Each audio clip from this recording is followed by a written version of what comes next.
إذا كان عادي يعني كجمع هالعلم وأنا ما سنتين أنت أسكتب رنتي وحارب عوضة كنا نزدرين سينو سيدا الشيء ذاك هو الكتوبات وهوكي وطلعات اللي شان دايس كبر نيم وعلى ليرو وضل كنا نسيد عهبة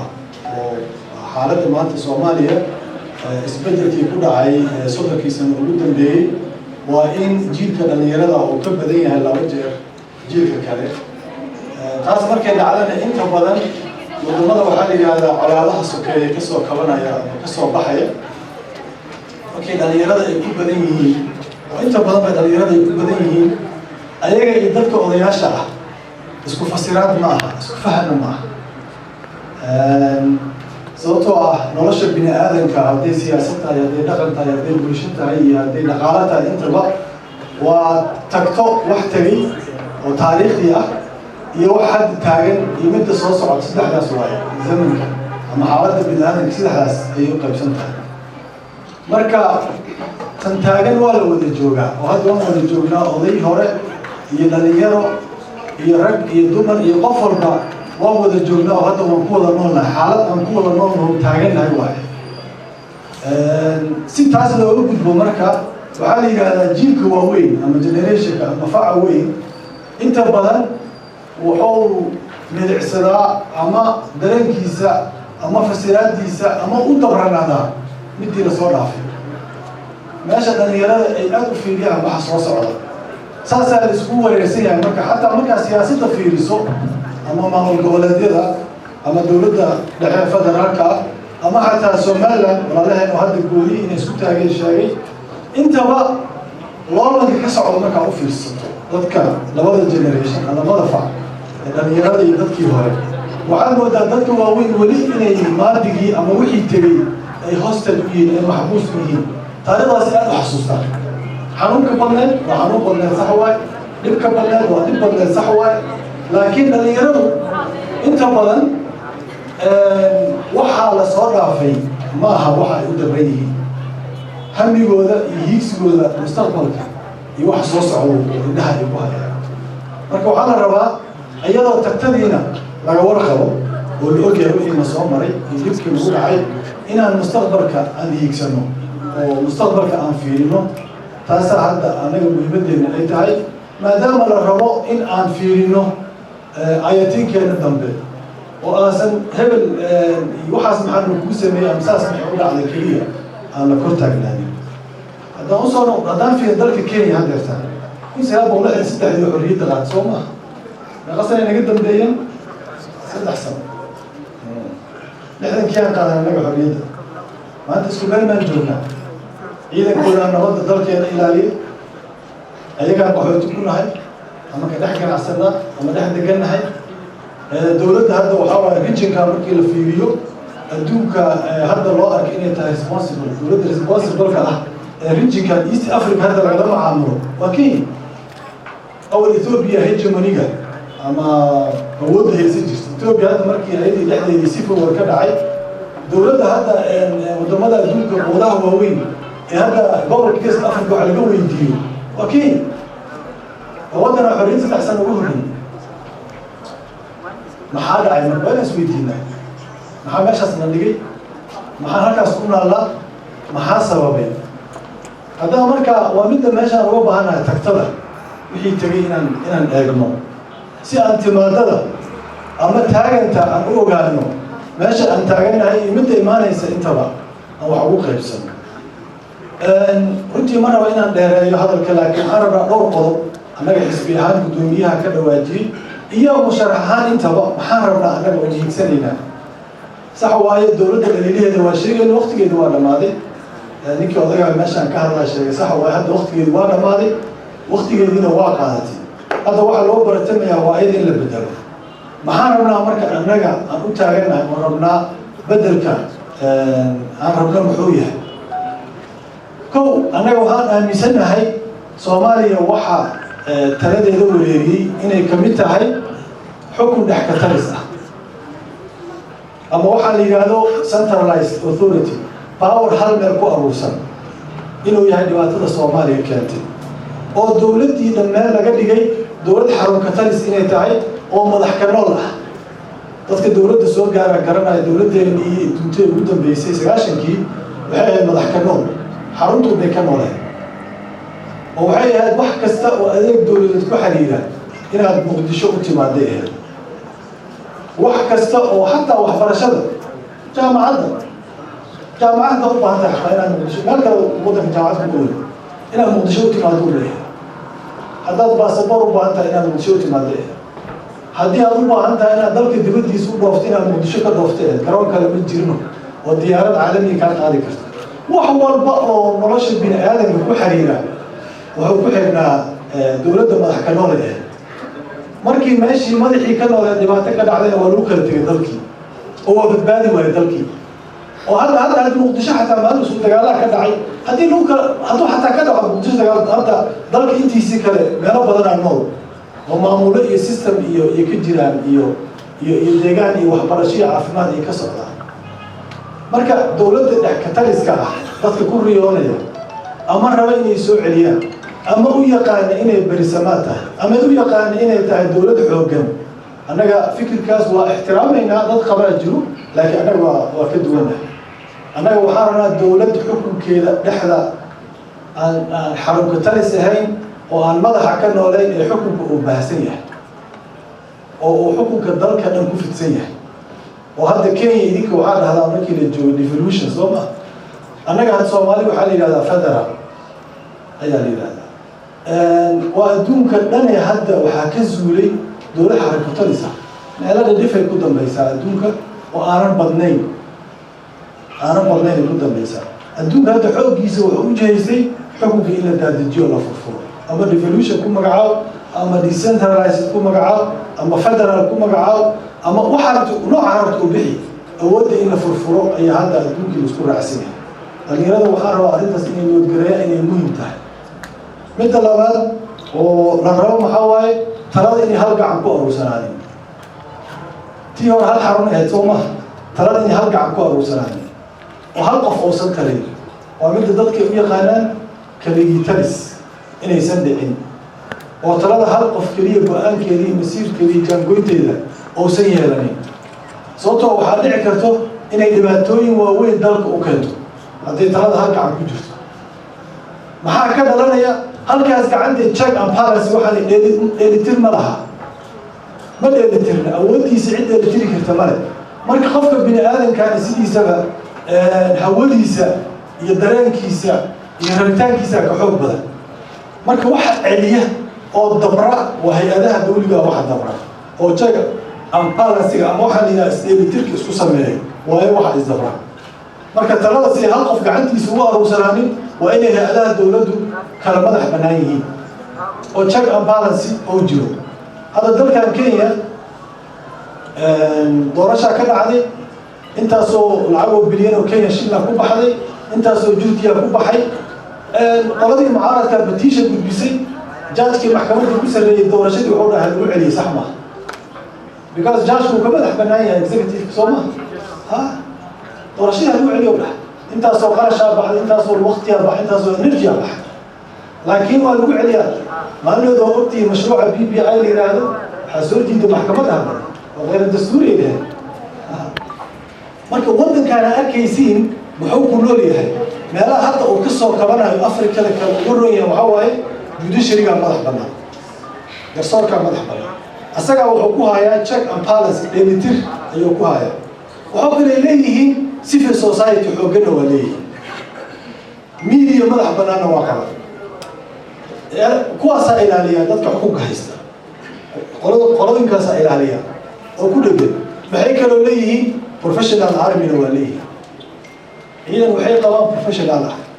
oo siyaasadda ku lug lahayn oo markii ay constitutional order-ka ama sida 2007 oo kale markii waddanka qalqal galo soo gacan geliyo xukunka iyo nabadgelyada soo celiyada waa qaban oo aan personal oo shakhsi hadda uhuru u adeegsan karin inuu dantiisa u fuliyaan oo soo adeegsan karin dabcan waa lagala shaqeeyay ayagana waa ka shaqaysteen adduunkana waa kala shaqeeyay adduunka kale markaa wax qabsan karta wax kula qabanaya waa inaa ogaana marka waxaan u baahanahay marka taladana hal gacan inaysan ku jirin oo talo hal gacan ku aruursan talada inay baahsan tahay وهيئات الدولة وكل الدول يكون بأسن بها أنا هذا قلفاف كي واجرا والدستور كوكو قرية برلمان واجرا لان فلون واجرا قرصور كان واجرا إني كان مضح بنادان وقرنتها لكن هذا دخل كاس كمجري ذلك أودا هلقى عن يهلقف أي يكون أروسنتها سيدا ربنا محل كلو ربنا وحربنا عيدا قرن وصومالي ودن كوبان وديغانو يكون الجيران إلا بيسو سي كو الشباب يدلك وحريان لو إذا ماذا أمسهم هذا أركيسان وطبعا أفر سنة جو المسؤولية كلو ريغان سدح كونستيوشنال أوردر كان أما شرعي دستور إلى ريال ومركي يوسو حد بالدستور كا أي دي كران مايا ويسو فرق شكران أوردر الدستور إلى ريال إذا كبوليس كا إنه المسؤولية إنه الجليل إلى ريال لكن إذا كميليتريا محوق الدلكة كونستيوشنال أوردر كو إلى ريال marka inay intaas laga rabo marka maxaa laga rabaa oo ku hor inay ciidan Soomaaliyeed u dhantahay professional ay tababar fiican ay leeyihiin oo mas'uuliyadii ay gudo karaan professionalka marka waxa ugu muhiimsan waxa waa xirfad inay leeyihiin tababarka maaha tirada maaha taangiyada haystaan maaha waa inay dastuurka ixtiraamaan dastuurka ixtiraamaan ciidanka hadduu 100 ku yahay ama 300 ku yahay oo san dastuurka ixtiraamaynin oo san dhihi karin waxaan waa dastuurkii ka soo horjeedaan tusaale yar aan siinaya markii jawaari xilka laga qaadayay gudoomiyaha baarlamaanka madaxweynaha hadda xilkiisa dhamaaday taliyaha madaxtooyadu amar wuxuu ku siiyey in ciidanka laga soo qaado jawaari taliyaha madaxtooyada marka wuxuu xukumaa guutada madaxtooyada dhan ilaaliso madaxweynaha uu joogaa ninkaas hadda wuxuu ku yiri madaxweyne madaxtooyada guuto ciidan aad joogto ani aan taliyo u ahay adiga oo madaxweynaha gudoomiyaha baarlamaanka iyo ra'iisul wasaaraha degan saddexdiinaba waxaa ka mid tihiin anaha saddexda hay'adood oo executive-ka ama sharci dejinta dalka ugu sarreysa tihiin ciidankeygana madaxtooyada loo ilaaliyaa saan marka gudoomiyihii baarlamaanka oo lambarka labaad ah oo uga soo qaadaya ciidanka wuxuu yidhi amar waaye ka soo qaada madaxweyne wuxuu yidhi kama soo qaadi karo guddoomiyihii adiga markaad maqan tahay kusimaha madaxweynaha ahaa ciidanka ma soo qaadi karo xilkuu ka qaaday madaxweynaha nin dhalinyaraha u dhiibay isla subaxiiba guddoomiye ciidanku waa ka qaaday kabacdina taliyaha ciidankaa laga dhigo waa la dalacsiyey marka haddii marka ciidanku aysan dastuurka ixtiraami karin aysan dhihi karin waxaan waa kayra dastuuri sharci maaha wax macnaha oo leeyahay lambarkiisa iyo tiradiisa iyo taangiyada oo haysto iyo diyaaradaha oo haysto iyo helikobtaraha oo haysto wax macnaha arkiiniya ka yeelan ma jiraan sababtoo ah daqiiqada ku burburi karaa hadduusan dastuurkii sharciga ilaalinay ninkii aasiir caabidiina tuunisia ka carari jiray 120,000 oo askari u lahaa oo special force yiraahdo oo ciidanka oo mukhaabaraadka iyo nabadgelyada qaabilsan militarigana isaga haystay tuunisia aragteen hadda isbedeladii carabta ayada keligeeda ka badbaadiyey maxay ku badbaadiyey taliyaha militariga ku badbaadiyey madaxweynuhu u tagay wuxuu yidhi markii ay dadkii mudaaharaada ay soo dhaafeen kuwii nabadgelyada iyo security-gii waxaas iyo sirdoonkii iyo booliskii hubaysnaa iyo waxaas ay markay soo dhaafeen bulusi militari la dhihi jiray ayuu yidhi militariga galab taliyihii militariga wuxuu ku dhaha madaxweyne adaa sahlan waxaan kula talinaa inaad iska tagto saas oo kale mubaarak markii uu baxay xilka uu bedegay marka militarigu inay professional yihiin waxa lagu qiimeeyo qayb kamid ah waaye tababarkooda tiradooda tayadooda hubkay haystaan waxaas oo dhan waa muhiim laakiin midda ugu muhiimsan waxa waa inay yihiin sharciga iyo dastuurka ixtiraama inay yihiin waa qodob muhiim ah in ayadana aan helno taas maxay ku imaanaysaa marka inay siyaasadda ku dhex jirin oo ciidanku ay siyaasadda ka baxsan yihiin Donald Trump dowladda adduunka weyn oo dimuqraadisan Trump wuxuu isku dayay militariga uu isticmaalo awoodda markii mudaaharaadkii uu socday oo ninkii madoobaad la dili jiray dadka aad u soo mudaaharaadeen maalin taliyaha ciidamada ka hadlay soo baxuu yiri ciidanka militariga soo baxaan wasiirka difaaca ka diiday ee taliyaha ciidanka madaxweyne anaga shaqadeena ma hayno arrintaas marka arrintaas inay muhiim tahay dadku way jecel yihiin ciidan xooggan inay yeeshaan laakiin xoogga definitionkiisa kaas ma aha waxaan kaloo u baahannahay dastuurkeenna waa qabye dhowr iyo 10 sano qabye yahay in la dhammaystiro maxaa loo dhammaystiri lahaa marka dastuurka dad badan waxay dhahaan hay-ada gaala haysto oo UN-ka ay kamid yihiin dad badan waxay dhahaan project waaye qandaraas waaye mashruuc waaye dad basiga ku fasiraan maxaa dastuurka loo dhammaystiri lahaa dastuurka waxaa loo dhammaystiri lahaa iishuyada ugu muhiimsan ama arrimaha ugu muhiimsan yaan annagoo Soomaali isla meel dhigi lahayn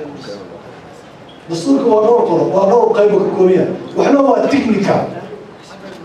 waxna waa waxyaalo la isla wada ogol yahay waxna waa waxyaalo la isku diidan yahay wixii la isku diidanay Soomaalida weli kama wada hadal waxaa kamid ah awoodaha dowladda dhexe iyo dowlad goboleedyada sida loo qaybinayo resource-ka ama dakhliga waxa aan haysano khayraadka ama waxana soo gala haday tahay macaawin haday tahay deeq waxbarasho haday tahay tababar waxa see loo qaybsanaya revenue-ga canshuuraha la qaado see loo qaadaya waxaasaan weli laga wada hadal lama helin marka hogaamiye miiska soo saaray in waxaa laga wada hadlo oo la yidhaahdo waxaan aan ka wada hadalno dastuurku wuxuu wax yaran yahay oo qabyo u yahay waxa waaye qadiyadihii ugu muhiimsanaa laga wada hadlayay waxaa leeyahay hogaamiye ku dhiirado yidhaahdo miiska soo saara war qodobada waa kuwaani aan ka wada hadalno sida awoodaha ay u kala qaybsanayeen iyo maaragtay khayraadka dalka ku jira iyo dakhliga dalka soo gala iyo xukunka iyo maamulka intaba ilaa hadda intaas ma qaybsan inaa ogtiina umalaynaa weli ma qaybsan ciidanka miiska soo saartoo la qaybiyo maxaa la kala leeyahay booliska federaalka iyo booliska goboleedka muxuu leeyahay ciidankan difaaca waa awoodda dowladda dhexe intay ku egtahay khayraadka see loo qaybsanaya dakhligana soo gala see loo qaybinaya waxaasoo dhana qabyo waxaa ka dhigaya iishuyadaasaa laga wada hadlay marka waxay u baahan tahay miiska in la soo saaro oo laga wada hadlo waxaasoo dhan marka waxay ku imaan karaan kow inaan kalsoonida dadka dhexdooda in la dhiso in is-ogol soo guddoomiye hadda inii sheega annaga halkudhig waxaa noo ah is-ogol in la is-ogolaado ninka odaga ayaa ka dhawaajiya deertaan riboodka ay soo saareen African Union-ka dowladda ka qaylinaysa intaas aan sheegayno unbaa ku qoran waa runtiis in la is-ogolaado in dastuurka la dhammaystiro in maxkamad dastuuriga la dhiso in Soomaalidu ay weli is haysatay isu kalsoonayn ciidan inuu u dhisnay intaas u bay sheegeen waxaas uma ahayn dowladaha ama dowladii tagtay priority uma ahayn sababtoo ah falsafadooda xukunka iyo falsafadeena kala duwan falsafadooda xukunka wuxuu ku salaysneed dowlad axkataysa hal maamul gacanta ku jiro waxa dhan gacanta lagu haayo ya ciidanka oo madaxweynaha hoostooda amar ka qaato waxaas saasaa la jeclaa taasna hadda wax socon kara maaha Soomaaliya maba ka hirgeli karta in modern age ashrigan aan joogno maba hirgeli karta waxaynu ku hirgeli karin kulligiin hadda waa kana waxaa wada haysatay social media technology wax kastoo dhac saasa u ribood wax dhici kara maaha milyan Soomaali ka badana ku nool wadamo dimuqraadi oo xor ku nool kuwa gudaha dibadda jooga social media iyo technology wada haysta oo daqiiqad wixii dhacay u jeedaan mobilkaaga ku filan afintiga agtaada ka dhaca mobilkaaga ka ribood garanaysa annaga muqdisho ku noolnahay soo maaha riboodka inta badan Twitterada iyo Facebookada kala socnaa annagoo muqdisho dhex joogno sababtoo ah lambar 4 waxa ka dhaca ama ka dhaca maaragtay maribolio qof taagana xadiska waxa dhacay inta sawiro oo Facebook gelina warka markaad Facebook ka keenaysaa adoo muqdisho jooga nin Washington jooga oo Twitterkiisa khabar ka ogaanaysa marka adduunkaas lagu jira adduun wax ixtikaaro karo macluumaad meel lagu qarsan karo ama awood gacan lagu aruursan karo ma joogto Soomaaliya adduunkan hadda ma jooga marka dadka in kalsoonidooda la dhiso waa muhiim sax waa Soomaalidu waa qabaa'il haddana waa muslim haddana waa Soomaali saddexda anana ka rabaa inaas waafajin inaan qabiilana nahay Soomaali nahay muslim nahay inta inaas waafajin ka rabaa marka aniga waxyaalaha ku miisaaliya qabiilka waxaa kamid ah qabiilku waa sida doonta maaragtay sida biyaha ugu baahan tahay doon ama biyo la-aan socon kartaa doon biyo la-aan socon karta ma jirtaa oo dhaqaaq karta biyay u baahan tahay hadday soo galaan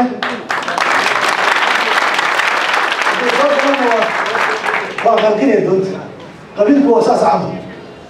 qabiilkii lagama maarmo annagaa u samaysan oo bulsho waxaan nahay qaab qabiil u dhisanahay qabiilkii waxa lagu dhisana waa rabo sidii doonto kale biyihii inay gudaha soo galaan lama rabo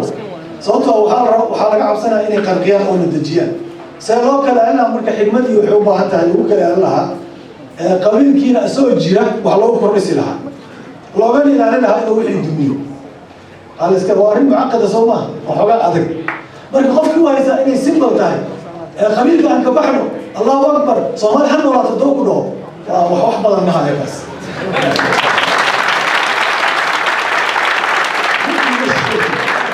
qabiilku waa reality-gaan xalow rabaa suuragal maaha oo waxaa dhihi jiro maogtahay nin keligiis inoo wadayn noqda raba iyo keligiis islaam inuu noqdo raba mise wax dhanaa la sahlan simbalay leeyihiin wax simbalana mama jiraan dadkeen in ilaahay amarkiisa waa daaleen oo dhibaatadii ka badatay waxyaalaha shacaaraadka alkudhegyada simbalkaa iska jecel yihiin ya dalkaan ka wada dhigaa buur iyo khayran ka dhigaa iyo qabyaalada waa tirtiraa iyo soomaaliyaan adduun kusoo celinaya haddii dhaho dadkii waa binaadamka haddii oo dhibaato ku dhacdo oo in badan ku raago waa run waa xanuunsanaya wuxuu rabi lahaa inuu si degdega u duulo laakiin 60 sanaan jirnaa dowladnimadeena iyo qarankeena 65 sano jira waxba ma adduunka taariikhda markii la fiiriyo qaran dhismihiisa jarmal hada dowladaha yurubta ugu xooga badan kamid a mar 400 dowladood ka jiri jirta 400 states oo mini stateska oo la kala xukumo oo warlords iyo dad kala duwan haystaan ay jiri jira laakiin markaa fiiriso rikoorka taariikhdooda inta sana ay ku qaaday inay jarmalka maanta ay noqdaan ma sahlana marka xoogaa degdega lagu jiraaho waxaa u malaynaa mid oo waa laga fiican yahay in maaragtay aan iska dhaafno maxaa kale u baahanahay masaaxada siyaasadda inay furan tahay spaceka siyaasadda waa inuu furan yahay mar walba inuu open yahay haddii la xiro dhibaata ka imaanaysa waa meeshaas meesha mucaaradka looga baahan yahay saxaafad madax bannaan oo wax qaliisha loo baahan yahay civil society ama bulsho rayad oo stronga loo baahan yahay oo ilaalisa danta qaranka mucaaradka ugu markuu banaanka joogo danta qaranka u ilaaliyaa markuu laakiin xukunka qabsado waa in asaga lagula xisaabtamo oo lagula dhigaa bulshada rayidka waa sida miidiyaha madaxa bannaan waa sida ama warbaahinta madaxa bannaan marka masaaxada siyaasaddu waa inay furan tahay oo dowladda la dhaliili karo oo nidaamka wax laga sheegi karo oo la hoga tusaaleyn karo oo riboodyo oo investigation wax la yidhaahdo baaritaan laga samayn karo oo su-aal la weydiin karo laakiin dowlad dhagooda hadday dagool tahay waxba ka jawaabaynin oo dadka dhanba aysan dhegaysanaynin waa dhibaato ama ay isku daydo ayada inay caburin keento caburin waa midda keentay inay jabhado dhashaan ogaada soomaaliya waxay jabhadaha keenta caburinta ah haddii aan caburin jirin jabhada ma dhasheen dadku way hadda kenya iyo jabhadu samaysmayn markaas qofka oo mucaaradka waaba asaaba taaganba xisbi uu leeyahay afla asac raadi uu dhex taagan yahay telefishinka uu dhex taagan yahay dadkii oo la shirayaa meesha mudaaharaadka uu samaysanaya laakiin haddii intaas la xira ka waran sida Ethiopia noqon dadka xorriyad qaadaya maxaa kaloo raba suuqa dhaqaalaha inuu furan yahay oo dadku ay ganacsan karaan oo ay shaqaysan karaan hadda anaga Soomaaliya suuqii dhaqaalaha iyo dowladnimadii waa kala hormareen oo hadda wax kasta dadka si gaar ah u leeyihiin Soomaa waxay dowladda leedahay Soomaaliya ma jiraan maxaa maqan marka regulationkii aa maqan in la sharciyeeyo dhaqaalihii ayaa maqan dhaqaalihii kaligiis ka socdo sharci la'aan dowladda regularisa ama sharciyeysa ma jiro soo boogin hadda hal bangi oo Soomaaliya oo correspondent business sameyn kara ma jiro kasi adduunka lagama aqoonsan Soomaaliya dibadda ganacsato dhan waa inay banki correspondent ama Kenya ka dhigtaan ama Djibouti ka dhigtaan ama dal kale oo daris ka dhigtaan ama Ethiopia ka dhigtaan ama Imaaraad ka dhigtaan madaxa dalkeena ala adduunka lacag kaash oo boorsada lagu qaado ma jirto la tarafkiirida lagu macaamilo Soomaaliya adduunka marka dee banki la aqoonsiyaa Soomaaliya kuma yaal waxaa la rabaa marka dhaqaalihiina waa socdaa in la sharciyeeyo sharci loo sameeyo laakiin aan la dabrin oo hor ahaado oo si dowladda isku dayay ayada inay dhaqaalaha gacanta ku dhigto ay haysato تصرفت هذا وواحد ولا إسكار هو دول من ماذا نفهمنا هي كميتها واحد برك يمسوا حواي إن واحد نجات خلده يوحى أهرب إنها صحنه إنها الوضع في منطقة كياله وأقول أصلا يقول لي ماشى برك ما رأى إنتان ما سو عشان ما هين ما رأى إنه إنتان ما وهذا نبناه صباحا سيدا أي روان ضلك إنه ما مرا وين يشجعان عقلنا يا رسول الله وإن هالكل نجحها وإذا سنة تريشلي ضد هذا سنة ما تسانة وبدشي وإن فقار يعيش اللي ماذا ضد كنا وحنا الرواولي وضد كنيرة ومتعلمين تقول بدل وعيالها سيمبليستيك يعني كل جدا إسكا مارتي كل جدا شعارات كم إسكا غرض بدنه إسكا الواقع يسكوك تسومين أي ضد كسؤال اللي ماذا سؤاله هو مين وماشي خلل إنه مسقط تجن سوما لو مسوع كبير خلل وحبها يويدين وحن سمايه وحبها يويدين مركو وح سمايه وحودا وحن محاو سميس دونتي واسك دلاعي وحودا هي محاد دونت عبد الله سو كمان إنه داني هاي ويدين واسعودي نقدر يراه الدين وحودا هي محاو ديش ميكان يركع سو أنا كمو هاي ويدين سو كمان درب ما يجعلوا والله صعتاني أنت بدأ من الجودك أنا جيت واتقانين أنا سير الجود أقول مكشاف ما كنت أقول هذا فراق بيني وبين واقع تغير لكن أبغى أقول مرجع أنا من السؤالات الجديدة قفوا إنه كريتية وإنه مركز السؤال ودي حتى ضوء لو قف كان أنا أساسا أيوة حاجة كسرة ما تجري النبي عليه الصلاة والسلام خليه يجري أنت وحي 100 وحق إلهي من كعجتي من أول جمد تقولي كرا بس أذيه كاس عطاها كان هذينا وحي إنه وحي يجي وحي أقل ما هذا يجي وحي أو وحي هنا ورجال دودي مركب كادي اللي يجي تمرك حديث وحي هين هو وأنا قالت دودا صار دجال لو ما قال صار بفيسير لو محيو صار لو ما سمع اللي يجي زو ما هي لا مركب دمويه أنتم أعلموا بأمور دنياكم أمورها الدنيا إذا كان يقان دوكي لا وكيلا وحديث صحيح وجمع كل عليه السلام مركا ضدك وإني الدولة وكريتيكال ثينكينج واحد هذا وعقلي قليل كاني كأي قمان أو وحي الرواء اللي سيرشي بكرنه لو شيء بكر واللي كان أنت كبر عادي سنة ليالي أنت كبر بتأيو وحاسس لو شيء بكر ويا روك هذه بروحان ما هو وكريتيكال ثينكينج واحد هذا قف إنه وعقلي يسوي فريه هاي ومسكح يسفرونته هذا يمين متعبنتي وأنا ويرتها النجم وحكينا هنا وحوا وحبرشة هنا دمبوه وحبرشة هنا أروح تلاقي واحد ينادي كوسا ليسنت هو ضدك إيه وحلوه جرو كريم بس هو حوي ديني هذا يتعي من الدين حتى نفتي ده شان خمانته الحلقة وآخرها سؤال لم يدين وسوف اللي يصير وفسير حلقة ولا كذا تجيها كاسي هاي جرت هذا هو حزب الدلمود إسكالك معلنك أمس وبليه ما هذا كريم والد كان يسكت أبغينا سؤال ويديس هذا عيال كان يوروب كنا شيء معنا أكبر باري والدين تنسكت بيه سومار ما ترى سؤال ويدينا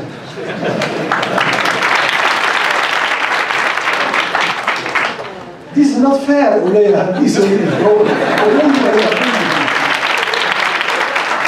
بس وحبرشة القلبات كان سيده ويسعى كان سيده ما ترى سؤال لازم يديه يا قال أيوة هذا هو critical thinking problem solving وحبرشة وإذا كانت هذا critical thinking problem solving ذيك لو قفوا بنك ما موت أو العقل اللي جاهم معلومات وشوها وبريد سؤال عليه زي أنا critical نوقف وسؤاله كيك وسؤاله ويديك ولذلك هذا نبكى والجنريشن الصومالي ده قربها جو قصص وحوال والدين يعني يرى إياك ماشي كل هذا second generation أنا second generation first generation ضدك أضياشة ضدك هو ماشي تري قعدتنا إياك كل شيء واسكت بيه because إياك هو حكي ما رأيه لكن يوم الليتريتشر أما السودان أما تاريخ وضمد إيجو هذا السويدي هاي هذا الإنجليزي هذا الملاكي هاي حاجة سوكي ما رأيه سؤالي سوتا دودي سوتا والد كيلو حلو